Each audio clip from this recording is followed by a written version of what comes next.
টানা 10 ঘন্টা লঞ্চ জার্নির পর আমরা খুব ভোরবেলা বাসায় গিয়ে পৌঁছাই। দেন যখন জানতে পারে বড় মিয়া ছোট মিয়া তার নানা বাড়িতে এসেছে, ওর মামারা আর দেরি করে নাই, সাথে সাথে আমাদের বাসায় চলে আসে। এসে বড় মিয়া ছোট মিয়াকে ঘুরতে নিয়ে গেছে। আর এ ফাঁকে আমিও আবার একটু বাসাটা ঘুরে ঘুরে দেখতেছিলাম।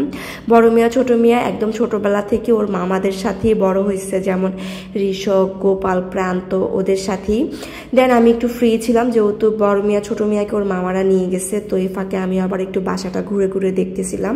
তো একটা লোক রেখেছে, উনি বাগান তারপর বাসার আঙিনা পরিষ্কার করতেছিল, যেহেতু তখন ঈদের সময় ছিল। ঈদের সময় কিন্তু গ্রামের বাড়ি ঘরগুলো পরিষ্কার করা হয়। তো আমি আবার একটু হাঁটতে হাঁটতে সাথী আপুদের বাসায় চলে আসি। এটা হলো সাথী আপুদের বাসা। সাথী আপুদের বাসাটা একদম গ্রামের বাসাগুলো যেরকম থাকে সেরকম, 2-3টা ঘর, বাড়ির আঙিনায় অনেকগুলো গাছ, উঠান, পুকুর, একদম গ্রামের, বিশেষ করে ভোলা জেলার বাড়িগুলো ঠিক এমনই থাকে। তো ওদের বাসায় দেখলাম যে দীপ্তি আপু খই ভাজতেছে। খই এখন অনেকেই চিনে না, বাট আমরা ছোটবেলায় অনেক খই খেয়েছি, বাট এখন দেখাই যায় না।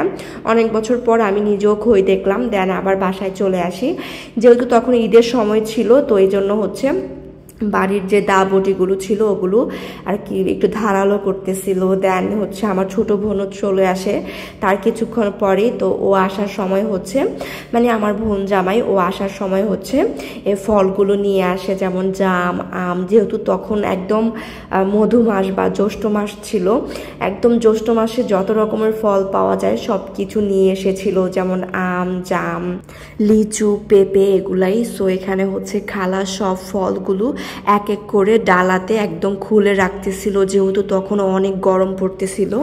বেশ অনেক বছর পর এবার জাম খেলাম। ছোটবেলায় প্রায় জাম খাওয়া হতো, বাট অনেক বছরই জাম খাওয়া হয় না, কেন জানি না।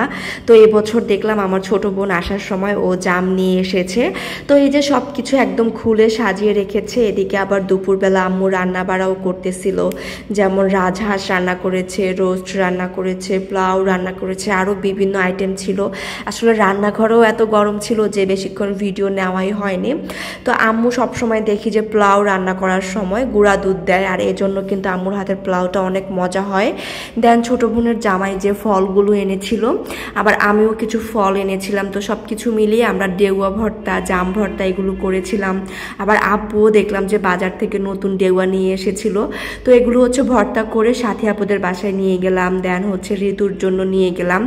তারপর দুপুরবেলা বাসায় আম্মু বলল যে আমি আসবো, এজন্য আম্মু গাছ থেকে কোনো লেবু পারেনি, কারণ আমি লেবু পারবো আর ভিডিও করবো এজন্য। আবার ঢাকাতে যাওয়ার সময় দেখেছিলাম আব্বু এই পুঁই শাকের ডাঁটাগুলো লাগিয়েছিল। তো 2 মাস পরে এসে দেখতেছি যে গাছে পুরা পুঁই শাকে ভরে গিয়েছে। Thanks for watching.